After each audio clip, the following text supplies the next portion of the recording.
Hello everybody, welcome back. Today we are going to be discussing the 10 things I wish I knew before I started grinding this game. It's really easy to be playing this game a lot and grinding a lot and feel like you're not really making any meaningful progression, or really to get confused and not sure about where you're going. Hopefully today, these things I show you here can help you with kind of getting that fixed and start getting you to those evos and those meta units. All right, so number one is going to be that the rarity on the units doesn't matter as much as you might think it does. So in a lot of these games, LRs or 6 stars or 7 stars or whatever the highest is, that's the only unit that matters. Nothing else really does. In this game, that's just not true. The URs, the SRs, and even some rares have very good uses, especially when they're evoed. So we can look here at all these LRs, great, and some of them are going to be nowhere near as strong as this UR Frieza that I have, or this UR Megami, because he's been evoed twice. They're very powerful. Same with this Shinji, right? They're better than more than probably 50% of the LRs that we have. Moving down, if we get into SRs, we have things like this Luffy, who I'd say is better than probably 70% of LRs. This Rukia, who works incredible in certain teams, who is also super strong. So that's kind of where I'm getting at, is you might have these preconceived ideas from the other games that LRs are all that matter. In this game, that's not true. There's plenty of really strong units who are URs, SRs, even rares, that are stronger than LRs. So first thing you got to do is remove that from your head. Don't only look at LRs. These other units are super important and will help you a ton in progressing. And number two here is going to be that the color of your units, the leader you choose, and the tags that they have are all super important for when you're picking what to bring into a mission. So first, we'll start really quickly here just with the color. If we look at this wheel, it does give you a pretty good description of how it works, but it's going to take as they say, the winning color here is going to do bonus damage. So if we're running a purple map, we want to try to bring yellow units because they get double damage. That's just 3 damage you get. However, if we're also doing a yellow map, we do not want to bring purple units because they will do half damage. So you always kind of want to be looking at what map you're about to do and try to plan accordingly with the colors of the units you're bringing. However, going along with that, we really want to look for what our best leader we can possibly bring for it with that. So we're going to go into a unit. We'll just use Sung Jin Woo here. So he has Darkness Incarnate. So what we want is, if we're going to run him as our leader, then we're going to want to go into Darkness Incarnate, which you can get to here, by the way, by just clicking the category. And there they all are. There's all the Darkness Incarnate units. So now we can build our team for the event we're doing. Maybe especially, right, if it were to be a green one, because look at all these purple units, so many purple units. We could set him as our leader, and then we know all of these units that we need to select and can bring. And that's going to make it way easier to clear some of these things if you're playing around that leader, those traits, and that color.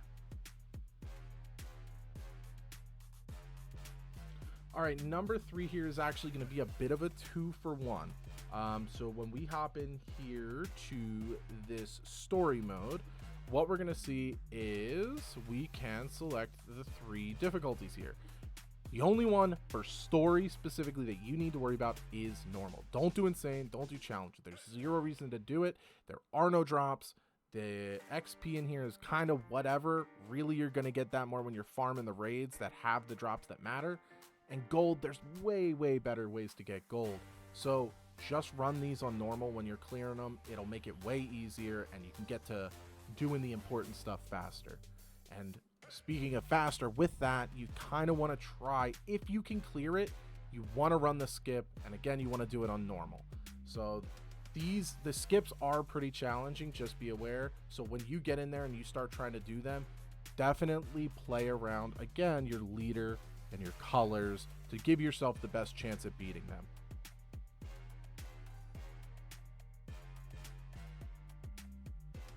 All right, continuing, we can actually continue right off here. It's going to be number 4 is going to be, you can see what the enemies are, what enemies are going to be in the map, right? So we have ground, fluent, boss. Okay. This isn't really a great one. Let me hop on over. We'll say to like much later ones. We'll do JoJo Mansion, right? So, but now we have a ground unit, a fluent unit, a stun, and a resist unit. Okay, well, I don't really know what stunner does, right? So we can go ahead and click that, and it actually tells us stunner enemies can stun your units when defeated. Resist resists enemies immune to effects.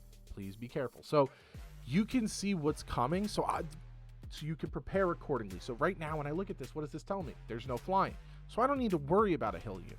I can just bring ground units and play around these things. So make sure if you're getting stuck or if you're not quite sure what's going on or if you want to prepare best, just take a look at the map and look what type of enemies you're going to be facing. All right, number 5 is going to be in regards to progression. So if you're not sure what you should be working on or where you need to go or who you want to evo or anything like that, just a general good rule of thumb is work towards creating teams and evoing units to clear your challenge modes for these raids. So when you clear a challenge mode, it means you get a permanent, no matter what difficulty you do it on from then, +1 item drop. So the way the challenger is going to work is that you can only bring units that are in this category. And on my channel, as I start to move through my Noob to Pro, you're going to see I'm going to have a lot of guides for how to do these with like minimal units. So check those out if you need some help on clearing any of them. They'll be coming out and rolling out over probably the next couple of weeks. But most importantly, as I said, if you're not sure where to go, work on your challenger clears. It will make your farming for other units down the road way easier because then you just clear it on Insane and you get 4 drops instead of 3.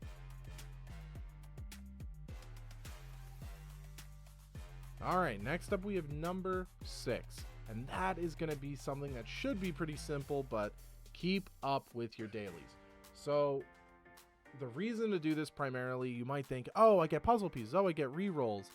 Yeah, you'll naturally kind of accrue these things from doing your dailies and such, but really the one you're looking at here is Battle Pass XP. And also, if you complete 5, you get that Miracle Shard.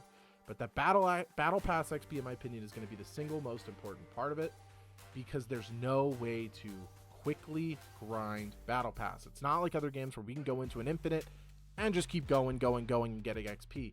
The only way to get XP is going to be from these quests, these dailies and these weeklies. So don't forget about them. Don't neglect them. You want to be clearing your Battle Pass so that you can get these gold, these puzzle pieces, miracle shards, reroll tokens, and most importantly, units. Unlike other games as well, these units are good. They're not throwaway units that you only use for trading and blessings or anything. They're good units. They're very solid all around. So yes, you want to be clearing your Battle Pass. You want to be doing your dailies to clear your Battle Pass. All right, number 7. Event quests. You do want to look at these and take these into account. You kind of want to be playing around them if you're not sure on what to do or if you have some free time or you just want to grind. The main reason here is that you get these very, very hard to get resources in like a snowflake here or the dimensional crystal. When these go away, this quest is gone. Now, that may not seem like a big deal to you, but these are effectively a pity system. This is only a 3% drop chance from that infinite style legend stage.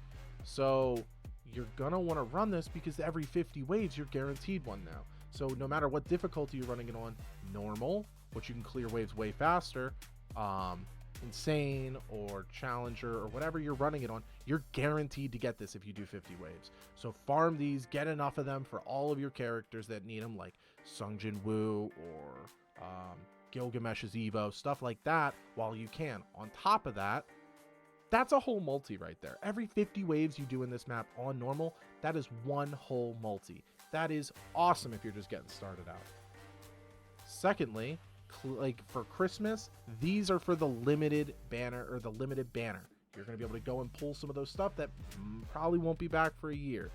So definitely focus on these if you don't know what else to do. Additionally, I have already completed it here, but occasionally they'll release these, which are additional event quests, which give you a whopping 1,500 Battle Pass XP if you do the 1,000 waves. So just while you're grinding, that's a ton. That's 3 whole Battle Pass levels and 5. That's a full limit break. That's 5 miracle shards. These quests are no joke. 100% try to pay attention to them and clear them because they go away. They're not permanent. All right, number 8 is going to be more about how you can farm gold. The best way in the game to farm gold is going to be in event stages here and then Metal Rush. So as I said, the story mode, don't worry about that 3 times gold. That doesn't matter. Metal Rush is all that matters for gold, really. And the way you're going to do that is you're going to come into it, you're going to clear it on the highest difficulty you can, because that's just going to increase the amount of score you get, therefore the amount of gold you get. And what you're going to bring is critical units. So you're going to get maybe your 2 strongest critical units, try to get them the best leader they can, and then bring support units and money units and stuff to just clear that as far as you can. And you just keep doing that and you'll rack up a ton of money. So you can do your evolutions and your power-ups.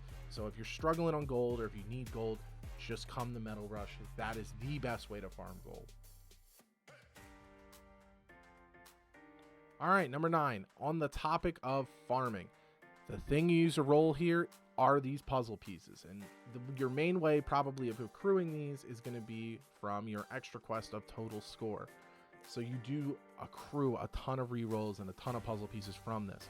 Well, you might be wondering, or you might be thinking, I've gotten so high of a score here. I'm barely getting any puzzle pieces when I claim this now. This is going so slow. I wish they would reset it. Well, I have good news for you. The first of every single month, they reset this, so it becomes easier again. So if it's getting close to the end of that month and you really want to push this up so you get the most value, that can be something you do. But just be aware it does reset, so you will have an easier time getting puzzle pieces at the first of every month.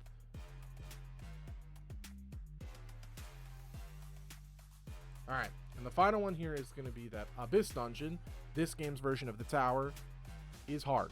It is not a walk in the park from the get-go for a lot of people. It is not simple. If you're a new player, don't even worry about it. Just keep focused on farming your units and such. You can try it, but I'm telling you, I wouldn't invest a lot of time if you're just starting out because you probably won't clear it very far. If you're a late to get mid-game player, 100% send it, get it done, collect all these resources that you get for the waves, get your unit. That's pretty much how all that there really is to this. New players, focus on your evos, focus on getting your units, then come back and steamroll this. All right, and that's all. That's the 10 things I wish I would have known about, or I kind of would have looked more into when I started. Hopefully that helps you get to farming a little better, a little more efficiently, get some clears under your belt for the things you need. And with that, I appreciate you for watching. Please comment down below. Subscribe would be helpful. And if there's any other questions I can answer, anything you want, just ask the comments and I will reply to you. Thank you very much. Have a good one.